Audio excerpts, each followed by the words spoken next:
नमस्कार दोस्तों, मेरा नाम है भालचंद्र। ब्रह्मांड सिद्धाश्रम में आप सभी का स्वागत है। आज के इस वीडियो में हम चर्चा करेंगे कैसे समझे कि किसी व्यक्ति की जो वाणी है वो तीखी है या फिर उसकी जो बुद्धि है वो काफ़ी तेज है। इसी के बारे में चर्चा इस वीडियो में हम करने वाले हैं। कुंडली से आप ये बहुत ही सहज रूप से जान सकते हैं कि किसी भी व्यक्ति की जो वाणी है वो किस प्रकार की है, क्योंकि वाणी जो है वो बहुत ही ज़्यादा महत्वपूर्ण हो जाती है। मतलब आपकी वाणी किस प्रकार की है, आपके शब्द किस प्रकार के हैं, क्योंकि मनुष्य को और प्राणी को यही जो वाणी है वो अलग कर देती है। क्योंकि हम समाजशील प्राणी हैं और वाणी से ही हम कम्युनिकेट करते हैं। मतलब आपके मन के जो विचार है, जो भावनाएं हैं, जो दृष्टि है, वो वाणी से ही हम प्रकट करते हैं। और कई दफ़ा ये होता है कि वाणी से ही आपके जो रिश्ते हैं वो मजबूत होते हैं या फिर रिश्ते जो है वो टूट भी जाते हैं। आजकल के दौर में जो नॉर्मली जो प्रश्न पूछा जाता है विवाह सुख के बारे में, और ये जो विवाह सुख है वह धीरे धीरे धीरे दुर्लभ होता भी जा रहा है। इसका सबसे बेसिक और सबसे महत्वपूर्ण कारण है आपकी वाणी, आपका बोलना, आपका कम्युनिकेशन वो किस प्रकार का है। और वो जो बात है वो महत्वपूर्ण होती है, क्योंकि यदि आपकी वजह से यदि किसी को दुख मिले तो उसके पीछे आपकी जो वाणी है वो काफ़ी महत्वपूर्ण हो जाती है। क्योंकि लोग जो हैं वो आपकी जो वाणी है, आपकी जो शब्द है वो याद रखते हैं, वो उनके याद में रहते हैं, जहन में रहते हैं। तो आपकी जो वाणी होती है वो बहुत ही ज़्यादा महत्वपूर्ण हो जाती है। और कुंडली से जैसे मैंने शुरुआत में कहा कि आपकी जो वाणी है वो काफ़ी इजीली हम डिटेक्ट कर सकते हैं कि आपकी जो वाणी है वो किस प्रकार की है। तो यदि कुंडली में मेष, सिंह, वृश्चिक, इन 3 राशियों में यदि बुध है, क्योंकि जो बुध है वो वाणी का कारक है, आपके बोलने का तरीका किस प्रकार का है। मतलब आप काफ़ी धीरे बोलते हो, काफ़ी शांत बोलते हो, काफ़ी मधुर बोलते हो, काफ़ी तीखे बोलते हो, काफ़ी जल्द गति से बोलते हो। आपके वाणी में जो उतार चढ़ाव है वो किस प्रकार के हैं, वो सभी जो बातें हैं वो बुध से हम जान सकते हैं। तो जैसे मैंने अभी कहा कि यदि आपके कुंडली में मेष, सिंह या फिर वृश्चिक राशि में यदि बुध है तो आपकी जो वाणी है वो तीखी होने की संभावना काफ़ी ज़्यादा बढ़ती है।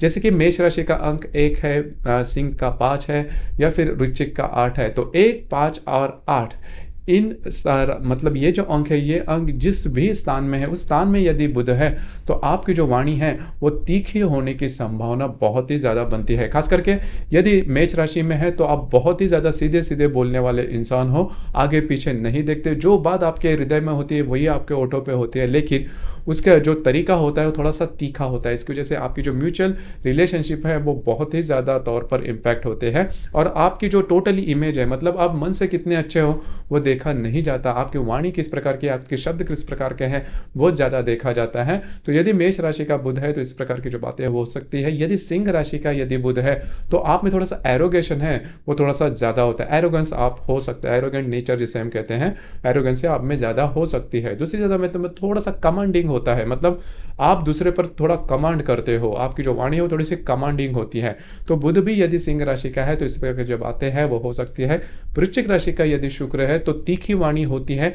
देखिए, वृश्चिक राशि का यदि शुक्र नहीं बुध, यदि वृश्चिक राशि का यदि बुध है तो फिर यह बात होगी कि आप बहुत ज़्यादा तो नहीं बोलेंगे, जैसे कि हमने मेष राशि के बुध के बारे में कहा, लेकिन आप बहुत कम बोलेंगे। थोड़ा सा आप बहुत ज़्यादा नहीं, लेकिन जो भी बोलोगे वो टू द पॉइंट होगा और काफ़ी ज़्यादा तीखा हो सकता है। खास करके यदि वृश्चिक राशि के विशाखा नक्षत्र में यदि शुक्र है तो फिर ये बातें थोड़ी ज़्यादा हो सकती है। विशाखा या फिर ज्येष्ठा नक्षत्र में शुक्र है तो तीखापन आप में काफ़ी ज़्यादा देखा जा सकता है। तो मोटे तौर पर अगर देखा जाए तो मेष, सिंह और वृश्चिक राशि में यदि बुध है तो आपकी जो वाणी है वो तीखी हो सकती है। उसी प्रकार जो नक्षत्र है वो भी ज़्यादा महत्वपूर्ण है, क्योंकि यदि जो बुध है वो कृत्तिका, चित्रा, विशाखा, मूल और धनिष्ठा, इन नक्षत्रों में यदि बुध है तो भी जो आपकी वाणी है वो काफ़ी ज़्यादा तीखी हो सकती है।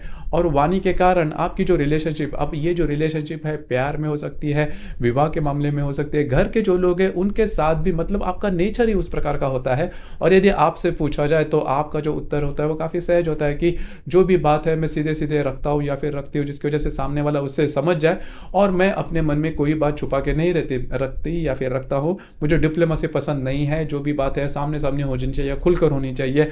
लेकिन इस पर मतलब होता क्या है कि कभी-कभी हम कोई मिस्टेक भी करते हैं, लेकिन वो भी हम बहुत खूबी से रखते हैं। तो वही बात होती है इनके वाणी में कि ये वाणी तो तीखी होती है और इन्हें भी पता होता है, लेकिन फिर से होता क्या है कि जो नेचर है उससे कहा कैसे हम मेंटेन कर सके। लेकिन इस पर थोड़ा सा मेंटेन करना, उस पर थोड़ा सा काबू पाना इंपॉर्टेंट है, क्योंकि आपकी जो रिलेशनशिप है, खास करके आपकी जो वैवाहिक जो रिलेशनशिप है, उस पर ये जो वाणी है वो काफ़ी ज़्यादा असर कर सकती है। दूसरी ज़्यादा महत्वपूर्ण बात, यदि ये जो बुध है, यह बुध यदि मंगल के साथ है या फिर ये जो बुध है यदि यदि राहु के साथ है, केतु के साथ है, तो भी आपकी जो वाणी है वो काफ़ी ज़्यादा तीखी हो सकती है। मतलब मंगल, राहु, केतु या फिर हर्षल के साथ यदि आपका जो बुध है वो होगा, तो भी आपकी जो वाणी है वो काफ़ी ज़्यादा तीखी हो सकती है। मंगल की दृष्टि भी यदि बुध पे है, तो भी मतलब मंगल की दृष्टि होती है 4, 7, 8 इन स्थानों पर, मतलब उनका जो स्थान होता है मंगल का, तो उसके चतुर्थ स्थान में यदि बुध है, सप्तम स्थान में यदि बुध है या फिर अष्टम स्थान में भी यदि बुध है, तो आपकी जो वाणी है वो तीखे होने की संभावना बहुत ज़्यादा बनती है। उसी प्रकार ये जो ग्रह मैंने गिनवाए, जैसे कि मंगल है, राहु केतु या फिर खास करके मंगल, हर्षल, इन ग्रहों के युति केंद्र प्रतियोग में भी यदि बुध है, तो भी जो आपकी वाणी है वह तीखी होने की संभावना काफ़ी ज़्यादा बनती है। तो कुल मिला के देखा जाए तो अभी आपको ये बात ध्यान में आ चुकी होगी कि यदि मंगल इस प्रकार से यदि आपकी कुंडली में है, तो आपकी जो वाणी है वो तीखी हो सकती है। अब यहाँ पर मैं एक बात कहना चाहूँगा कि ऐसा कभी नहीं होता कि एक गुण आप में है तो अभी जैसे मैंने कहा कि ये जो गुण है वो अच्छा गुण नहीं, अवगुण हम इसे कह सकते हैं।